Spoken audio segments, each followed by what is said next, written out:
Maya Paaldo, Pampanga, magandang araw Central Luzon. Ako po si Danny Cagino. Narito na ang mga malalaking balitang Central Luzon nitong nakaraang linggo. Mga kandidatong hindi magliligpit ng campaign materials at walang sose, papatawan ng parusa. Kaso laban kay Mabalacat City Mayor Chris Garbo, asahan na gugulong ayon kay Mayor-elect Jel Daquino. Comelec ipiniliwanag ang epekto ng mga inihaing mosyon sa pagsuspende ng proklamasyon. Batas laban sa fake news, dapat maipasa ng mga bagong halal na kongreso ayon kay Attorney Michael Yusinko. At ilang personalidad mula sa showbiz bigong manalo sa national and local election 2025.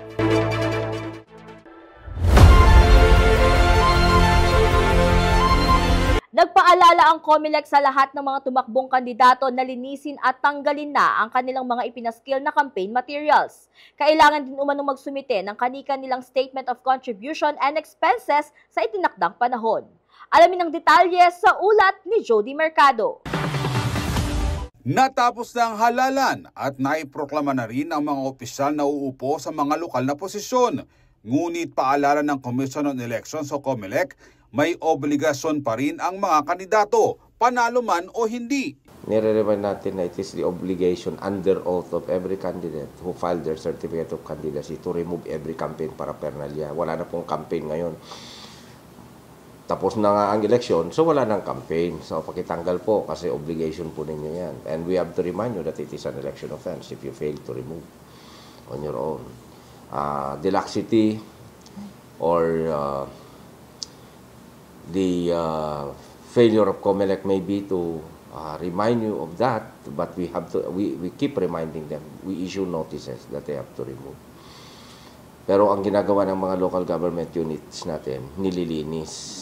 But we are reminding you that it is your duty. It's not only that it is your right to post election paraphernalia, but it is also your bounden duty, which you have sworn to remove your election or campaign paraphernalia. Babala ni Duque, may tuturing na election offense ang hindi pagtatanggal ng campaign materials ng mga kandidato. And he would be subjected to two kinds of penalties, administrative and criminal. And that is, in the criminal side, we have to go to the imprisonment, if convicted, to not less than 1 year, to not more than 6 years of imprisonment. That's subject to probation. Kaya kahit first time offender, hindi ka makapag-apply ng probation. You have to serve out your penalty in jail. The second is yung senaryo na administrative disqualification to hold public office. Yun ang mabigat. Perpetual disqualification to hold public office. Because that's the penalty. And you lose the right to suffrage also. Samantala, kailangan din umano nilang sumunod sa probisyon ng Republic Act 7166 o an act providing for synchronized national and local elections ukol sa pagsusumite ng Statement of Contributions and Expenses o SOSE. After 30 days, obligasyon ng bawat kandidato na magsubmite ng Statement of Contributions and Expenses. Ngayon online na ang pagsasubmit. So, para hindi po kayo magkaroon ng problema sa akala ninyo siguro baka kayo nakapag-submit properly, kailangan po ninyong magpatulong sa ating mga election officers. Nandiyan naman po ang ating mga himpilan para gabayan po kayo ng tamang pag-submit. Baka magkamali po kayo and a failure to submit within the reasonable period of time or the prescriptive period means there is improper filing. So wala as if there is no filing. May paraan din umano kung paano kwentahin ang SOSE. We have to remind you that you have to compute it based on a certain parameter na yung gastusin pag local party ka is 3 pesos.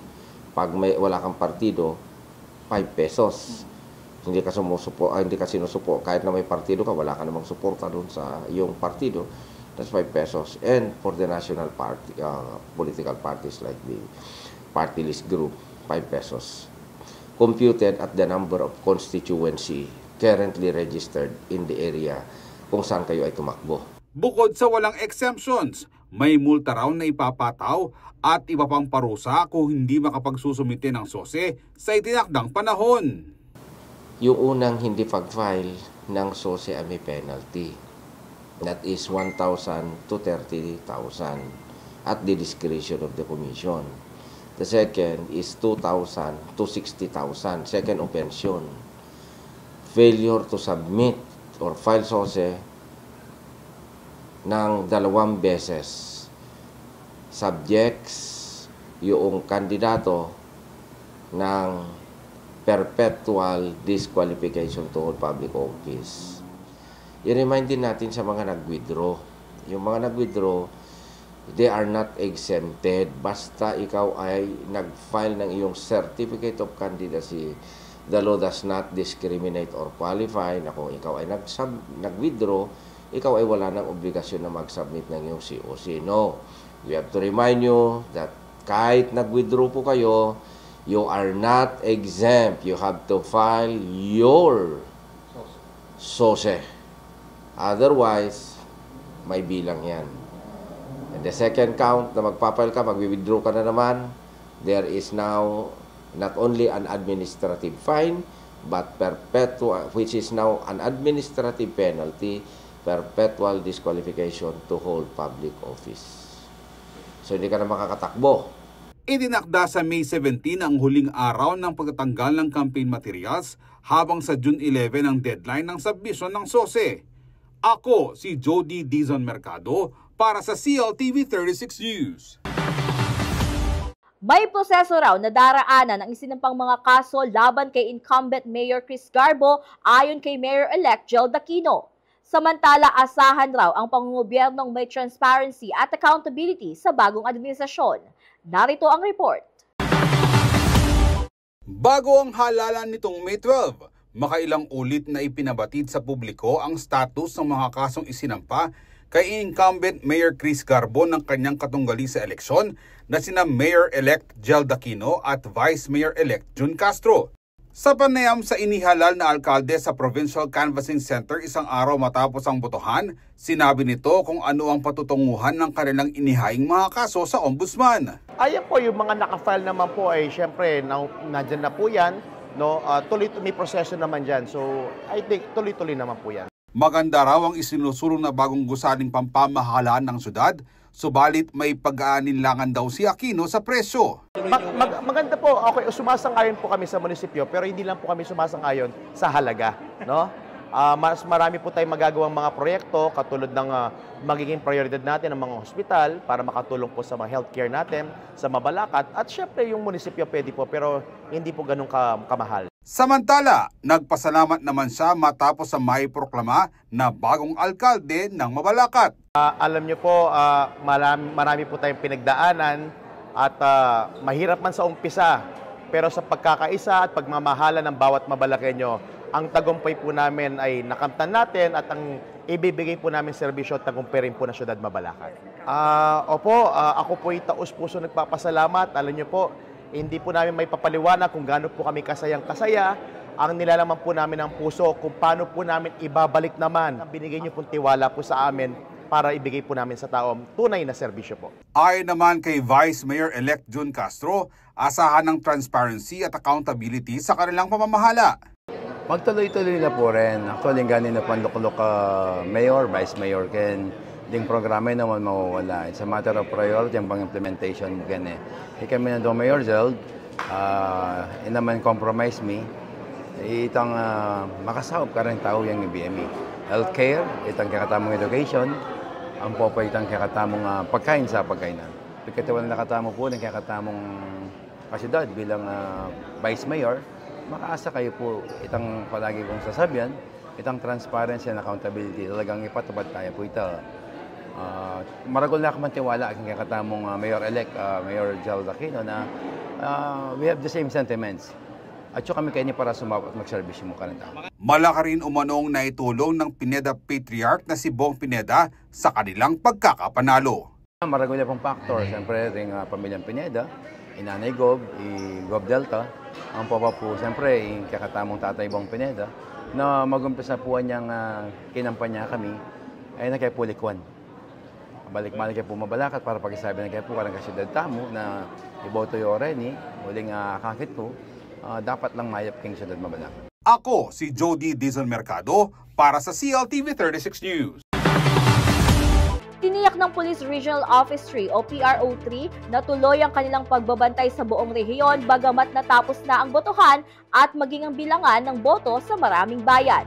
Sa press briefing ng kapulisan nitong Martes, May 13, sinabi ni Police Brigadier General Jean Fajardo, Director ng PRO3, na mananatiling naka-alerto ang kanilang hanay para tiyakin ang mapayapang transition of power sa iba't ibang lokal na pamahalaan sa Central Luzon.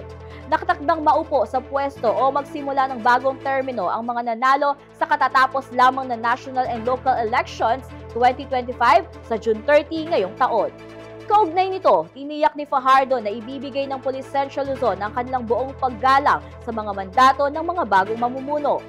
Samantala, isa sa pinakamapayapang rehiyon ngayong eleksyon ang Gitnang Luzon ayon sa PNP.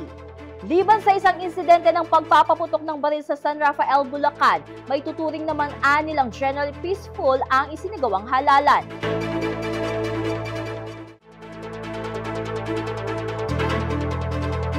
Manatiling nakatutok para sa iba pang mga balita nitong nakaraang linggo.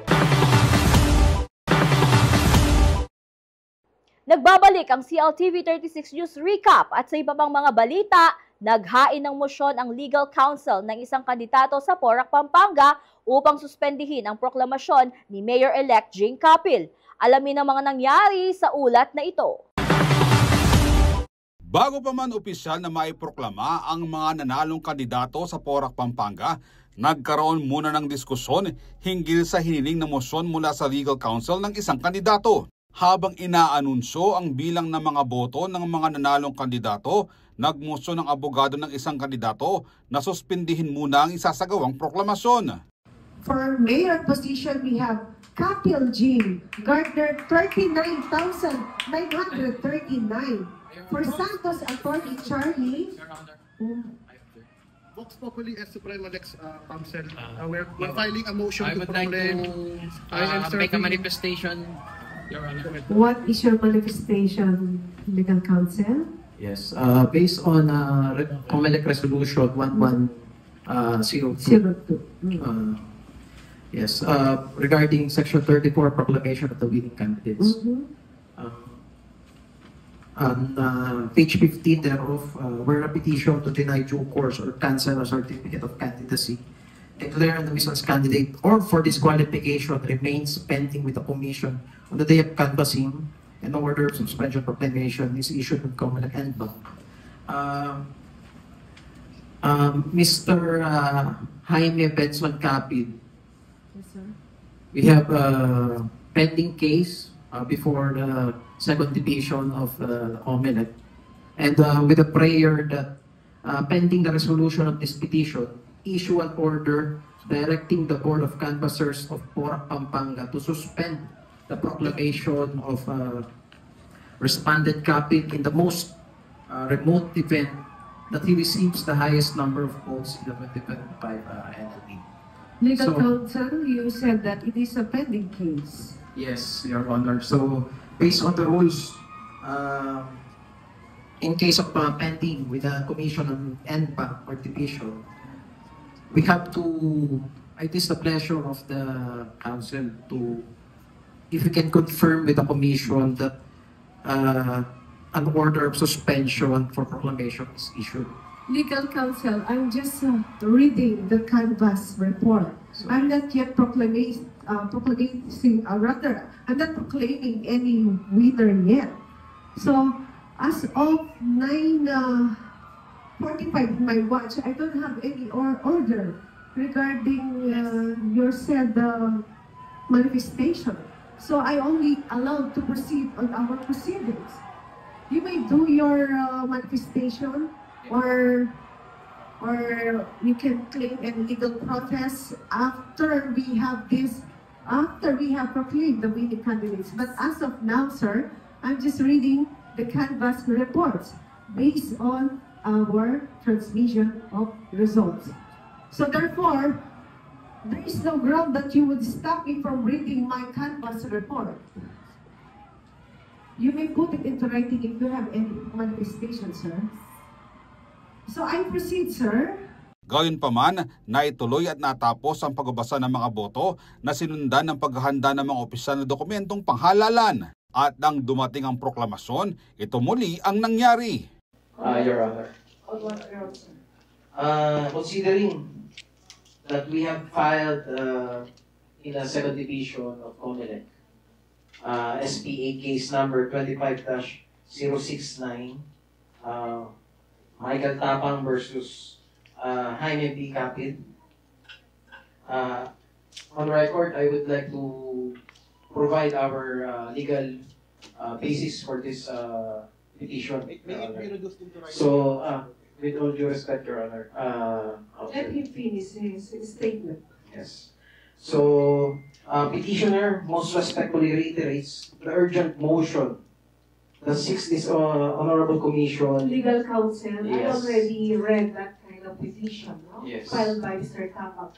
But as for now, for this juncture, I don't have any order to suspend the proclamation of I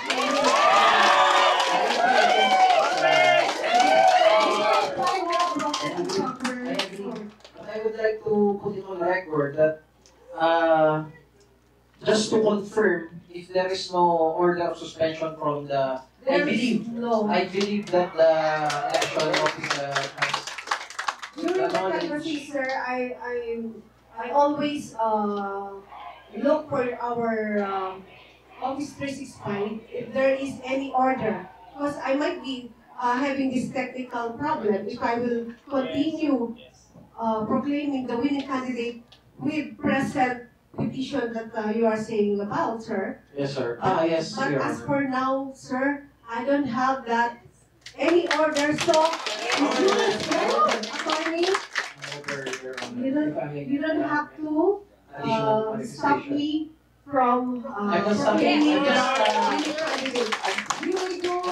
You may file your protest, sir, but we will continue to proclaim the winning candidate. Certificate of canvass of both the proclamation of winning candidates for Vice Mayor, May 12, 2025 national, local, parliamentary elections. We, the undersigned members of the Municipal Board of Canvassers, do hereby certify under oath that we have duly canvassed the votes cast in 99 cluster precincts for the candidates therein for Vice Mayor in the elections held on May 12, 2025. Attached hereto and forming part hereof is a statement of votes by precincts garnered by each candidate for the office of Vice Mayor, that after such canvass it appears that Kapil Jain garnered 39,342 votes for the office of the Vice Mayor, that same being the highest number of votes legally cast for said office. On the basis of the foregoing, we hereby proclaim the above named winning candidate as the duly elected Vice Mayor of Pampanga, Pora, Province of Pampanga.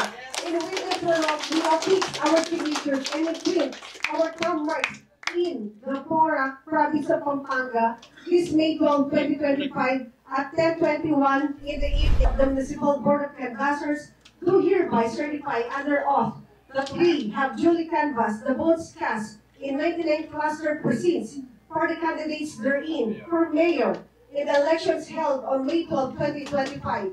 Attached hereto and forming part hereof is a statement of votes by precincts garnered by each candidate for the office of mayor. That after such canvass, it appears that Kapil Jain garnered 39,939 votes for the office of the mayor, still being the highest number of votes legally cast for said office. On the basis of the foregoing, we hereby proclaim the above named winning candidate as the duly elected mayor of Pampanga, Pora, Province of Pampanga. And imprint our comments in the Pora, Province of Pampanga, this May 12, 2025 at 10:21 in the evening. Sa huli, nanaig pa rin ang pasa ng Municipal Board of Canvassers o MBOC at pinroklama ang mga nanalong kandidato. Naihalal si Jing Kapil bilang alkalde habang vice-alkalde naman ang anak nitong si Jen. Samantala, pasok naman na sangguniang bayan members sina RC Canlapan, Maynard Lapid, Jovi Venzon, Jean Canlas, Dexter David, Budoy Tamayo, Papay Carrion at Attorney Tet Buan. Lubos ang pasasalamat ni Kapil sa convincing niyang pagkakapanalo. Karing ka na akong kabalen. Dakala salamat keng tiwala yo po. Asahan niyo po. Eda kayo po biguan. Ita pong obra ko getang inobran ko getang aduan term. Mas dagdagan ko pa po kaya ka na akong last term. Nya dakal salamat. Eda kayo po kalingwan. In lugod na bibiyay po ka na ako. Tumbasang ko naman pong dakalalugod. This is a vindication, kaya ni pong migsalita na po dahil kana akong kabalen na burida ako pa pong magpatuloy at higit na po itang kana akong tangkay katamong pego brand para kaya katamong pong balen.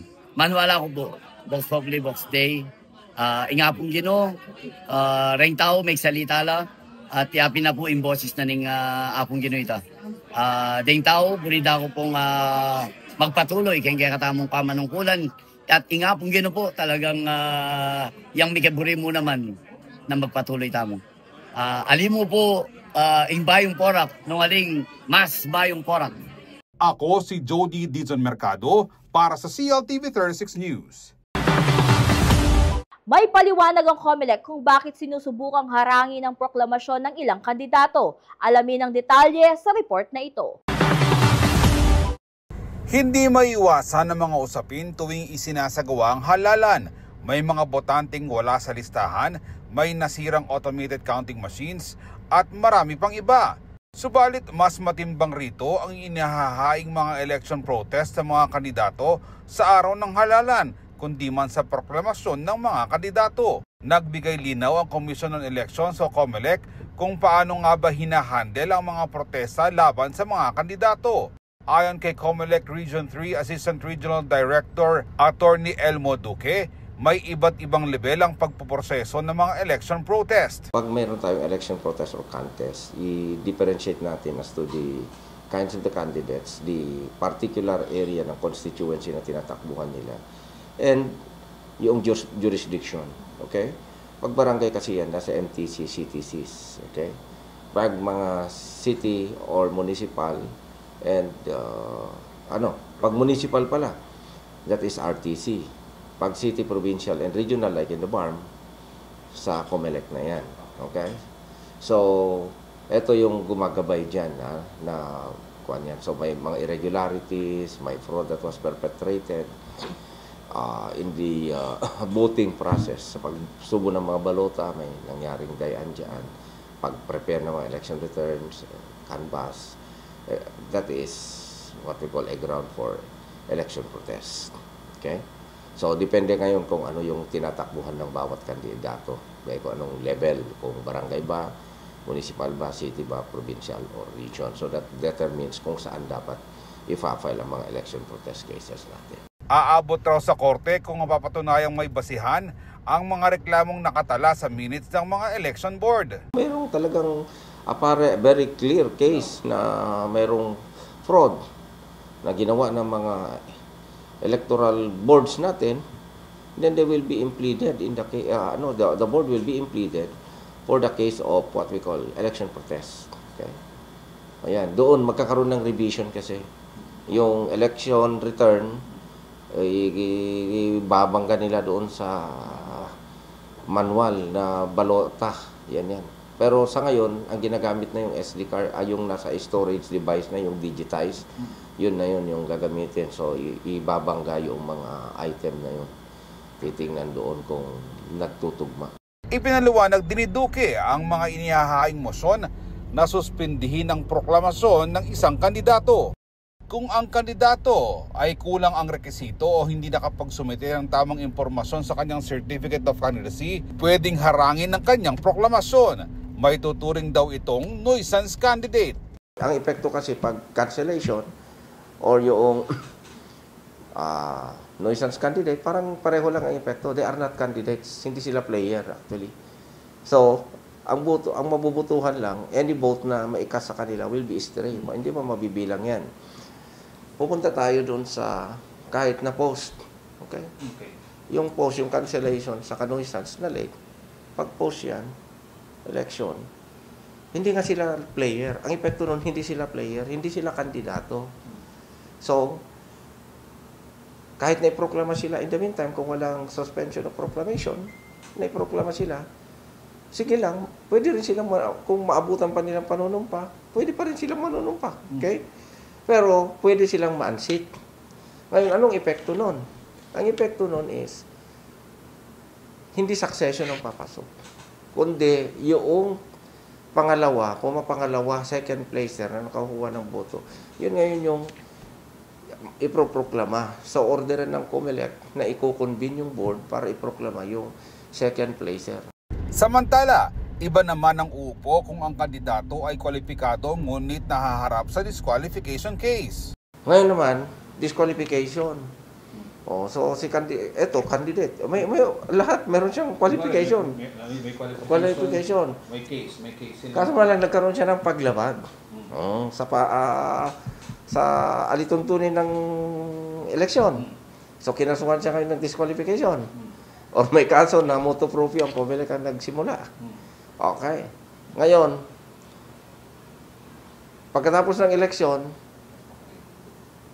na-proclaim siya, na-disqualify siya. Okay? Later on, na-disqualify siya. Hindi yung second placer.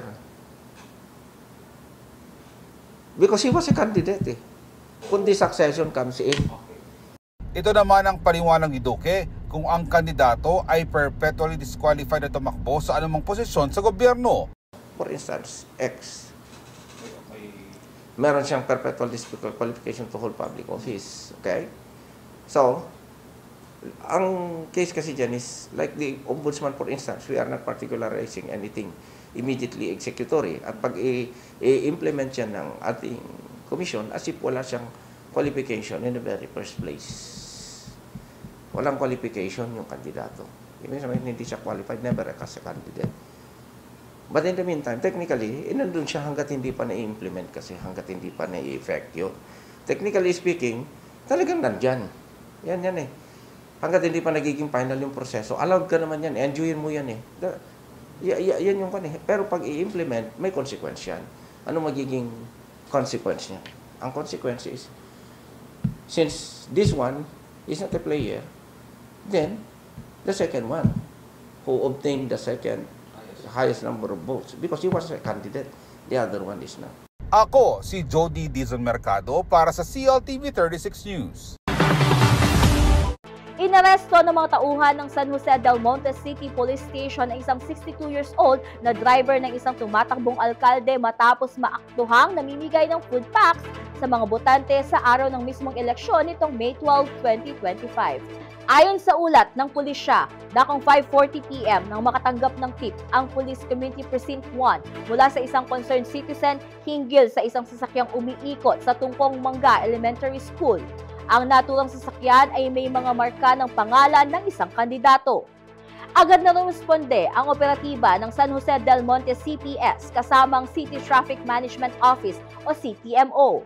Pagdating nila sa lugar, doon na naaktuhan ang driver na aktibong namimigay ng food packs sa labas ng paaralan. Kinilala ang suspect bilang residente ng Barangay Mulawin at umano'y may direktang ugnayan sa kandidato. Inaresto siya sa paglabag ng Omnibus Election Code na nagbabawal sa pamimigay ng pagkain, pera o anumang bagay na maaaring makaapekto sa desisyon ng botante. Sa isang pahayag, iginiiti Police Brigadier General Jean Fajardo, Regional Director ng Police Regional Office 3, na seryoso ang PNP sa pagpapatupad ng mga batas, panghalalan. Aniya, hindi umano sila mangingimi sa pagsasampa ng kaso sa sinumang lalabag sa batas.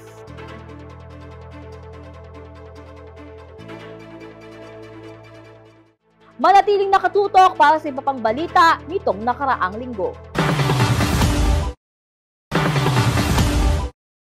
Nagbabalik ang CLTV 36 News Recap at sa iba pang mga balita, sa kabila ng kanilang kasikatan sa mundo ng showbiz, ilang kilang personalidad ang hindi pinalad sa katatapos lang na halalan 2025.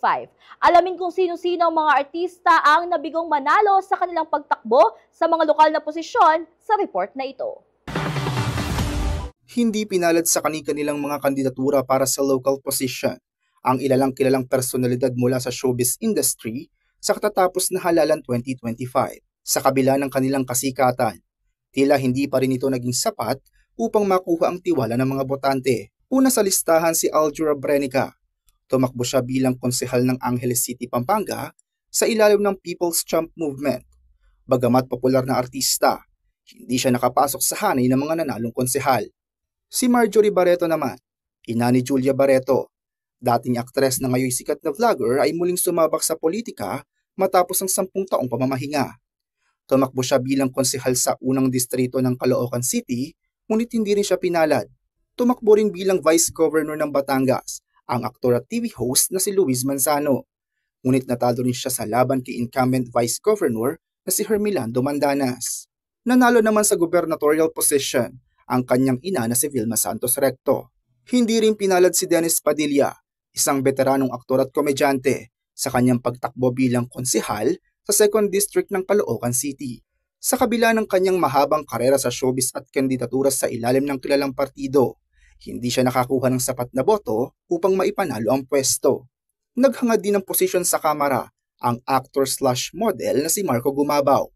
Humabol siya bilang kinatawan ng ika-4 na distrito ng Camarines Sur, subalit nabigunin siya sa kanyang kampanya. Si EJ Falcon, na dating PBB housemate at aktor, ay tumakbo bilang kinatawan ng ika-2 distrito ng Oriental Mindoro. Ngunit natalo siya sa laban kontra incumbent na si Alfonso Umali Jr. na ilang dekada nang nagsisilbi sa lalawigan. Hindi rin nakalusot si Angelica de la Cruz, isang aktres at barangay chairman sa Longos, Malabon. Muling tumakbo si de la Cruz sa parehong posisyon, pero hindi rin siya sinuwerte. Si Aramina, aktres at negosyante, ay tumakbo bilang konsehal ng ika-2 distrito ng Pasig City. Kilala rin siya sa kanyang advokasya para sa mga persons with disabilities, ngunit sa kabila nito ay hindi siya nakapasok sa hanay ng mga nanalo. Nagtangka namang bumalik sa politika ang aktor at vice-alkalde ng Quezon City na si Anjo Iliana. Tumakbo siya bilang vice mayor ng Calamba, Laguna, pero bigo rin siyang manalo. Samantala, si Yul Servo Nieto, isang aktor at konsehal ng Maynila, ay muling tumakbo para sa konseho ng lungsod, ngunit hindi rin siya nakapasok sa top-ranking candidates ng kanyang distrito. Ayon sa mga netizen, partikular ang mga botante, gayon din ang mga eksperto sa usaping pampolitika. Ang pagkatalo ng mga personalidad na ito mula sa showbiz ay nagsisilbi umunong paalala na sa larangan ng politika, higit na pinahahalagahan ng publiko ang plataporma, serbisyo at integridad kaysa kasikatan. Para sa mga botante, ang tunay na puhunan sa serbisyo publiko ay kredibilidad at kakayahang maglingkod sa bayan. Kasama si JM De Jesus, Raymond Tasoy, CLTV 36 News. Sa kabila ng panawagan para sa reforma at pagbabago sa politika, muling pinatunayan ng ilang kilalang pamilya sa Central Luzon ang kanilang matibay na kapit sa kapangyarihan matapos nilang manalo sa katatapos na 2025 national and local election. Sino-sino nga ba sila? Magbabalik si Raymond Tasoy para sa report. Sa pagtatapos ng 2025 national and local elections, ilang kilalang political clans mula sa iba't ibang lalawigan ng Central Luzon ang muling namayagpag. Sa kabila ng mga panawagan para sa bagong liderato, tila nananatiling matatag ang impluwensya ng ilang pamilya sa rehiyon. Sa lalawigan ng Bataan, walang patid ang pamamayagpag ng pamilya Garcia. Muling naihalal bilang gobernador si Jose Enrique Garcia III, habang nananatili sa pwesto bilang vice-gobernador ang pinsan niyang si Maria Cristina Garcia. Sa Kongreso naman, muling nanalo si Albert Garcia bilang kinatawan ng 2nd District, habang si Maria Angela Garcia ay nananatiling kinatawan ng 3 distrito. Hindi rin nagpahuli ang Pineda clan sa lalawigan ng Pampanga. Nagpalitan lamang ng pwesto ang mag-inang sina Dennis Delta Pineda at Lilia Nanay Pineda. Si Nanay Pineda ang iniluklok ng mga Kapampangan bilang gobernador, habang si Delta naman ang bagong vice-gobernador. Samantala, lumutang din ang impluwensya ng isa pang kilalang pamilya sa lalawigan, ang pamilya Gonzales. Muling nahalal ang asawa at mga anak ni Senior Deputy Speaker Dong Gonzales sa kanilang posisyon na tinakbuhan. Hawak ngayon ang mag-inang Maymay at Mika Gonzales ang 3rd District of Pampanga, si Mika bilang representative at si Maymay ang board member. Nahalal naman bilang bagong Vice Mayor ng City of San Fernando si Brenz Gonzales. Sa Aurora, bagong pangalan ng umangat.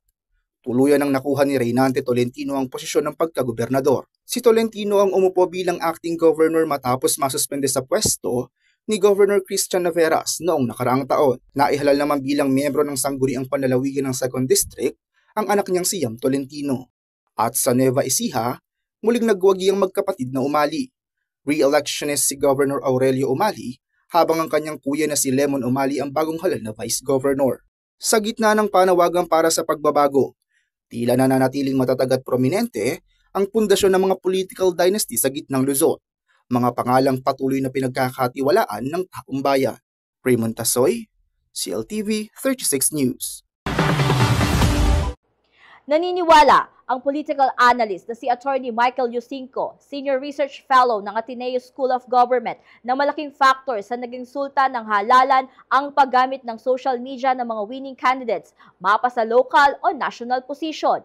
Kaya dapat maitulak umano ang pagsasabatas ng panukala upang ma-regulate ito na hindi lang limitado sa intensyon ng mga nooy nagsagawa ng imbestigasyon sa Kongreso na pinuntirya ang mga kritiko nilang vlogger at influencer. Punto ni Yusinco, mula sa commitment ng mga developer ng mga sikat na social media platform sa bansa, kailangan magkaroon ng accountability sa usapin ng pagberipika ng mga digital content creator. Dapat ring singilin ng taong bayan ng mga naihalal sa Kongreso na gumawa ng batas hinggil sa disinformation sa cyberspace. Aniya, hindi kailanang may mga pag-aaral na kabilang ang mga Pilipino sa mga nasyon sa mundo na may mataas na oras o user screen time sa social media, kaya dito higit na naapektuhan ang decision-making ng mga Pilipino tuwing halalan. So hindi dapat tayo pumayag na lang na puro na lang hearing in aid of legislation ang nangyayari. Kailangan natin bulabugin yung Kongreso natin na gumawa ng batas. Right? Huwag nila gamitin yung posisyon nila para gantihan yung mga vloggers na kinikriticize sila. No? Huwag ganun. No? Gusto natin gumawa sila ng batas na epektibo sa paglaban sa online disinformation. Manatiling nakatutok para sa iba pang balita nitong nakaraang linggo. Nagbabalik ang CLTV 36 News Recap at sa iba pang mga balita, nagsagawa ng private and public consultation ang PAMCHAM at Department of Agriculture upang talakayin ng food security. Alamin ang naging detalye ng meeting sa ulat na ito. Nakipagpulong ang Pampanga Chamber of Commerce and Industry Incorporated o PAMCHAM sa Department of Agriculture o DA Regional Field Office 3 nitong Huwebes, May 15 sa Balanghay Clark City Front Mall.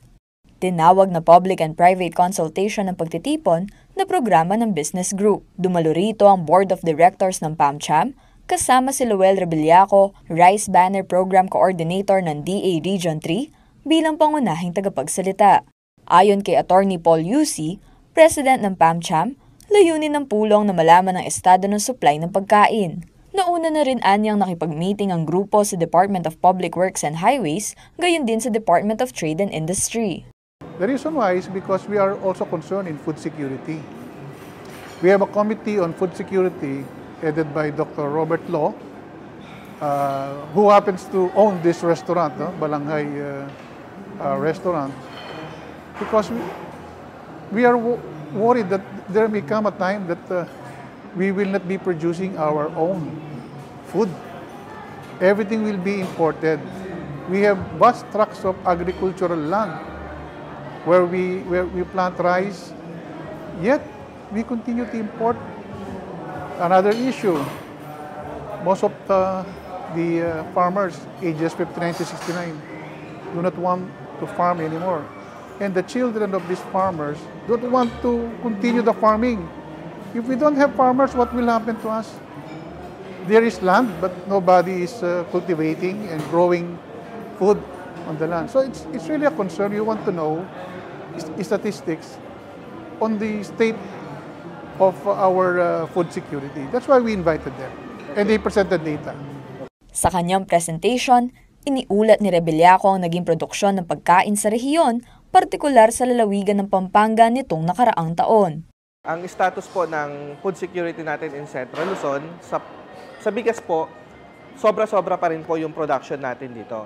Tayo po ay merong 154% na sufficiency level So, meaning, yung production po natin ay higit po sa requirement or sa pangangailangan ng ating population. Yung surplus po na production natin dito sa Central Luzon, yun po yung napupunta doon sa ating mga karatig region, particularly sa NCR, na kung saan ay wala namang rice production. Aniya, mahalaga ang ugnayan ng pribado at pampublikong sektor sa paglutas ng usapin sa agrikultura.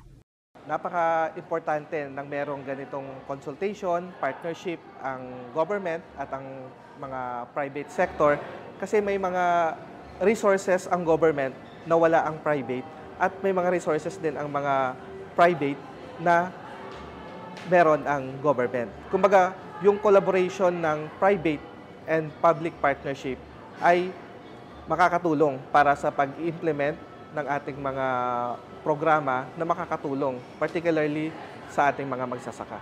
Na-i-present din natin sa Pampanga Chamber of Commerce para makatulong din sila or magkaroon tayo ng partnership para ma-overcome natin yung mga gaps and mga challenges na yon when it comes to agriculture sector.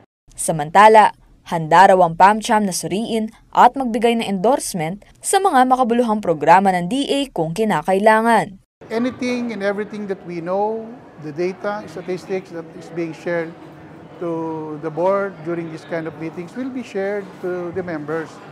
And if our other government agency would also desire, we can play the role of the bridge, no? The bridge to close the gap. Example, we just talked to Department of Agriculture. We're also talking to the Pampanga State Agricultural University.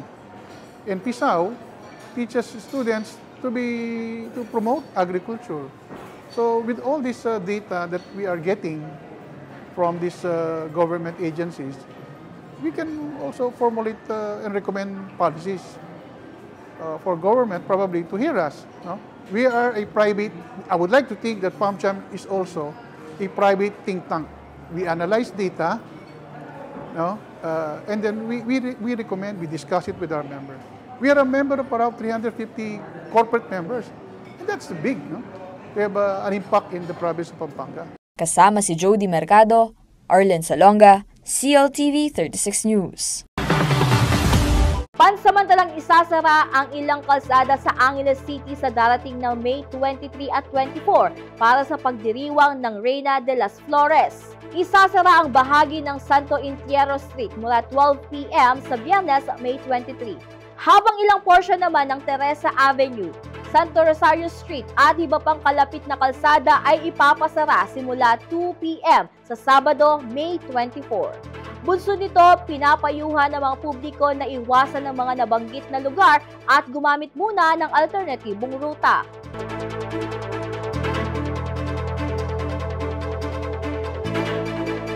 Sadyang likas sa mga Kapampangan ang galing sa sining at pagiging malikhain.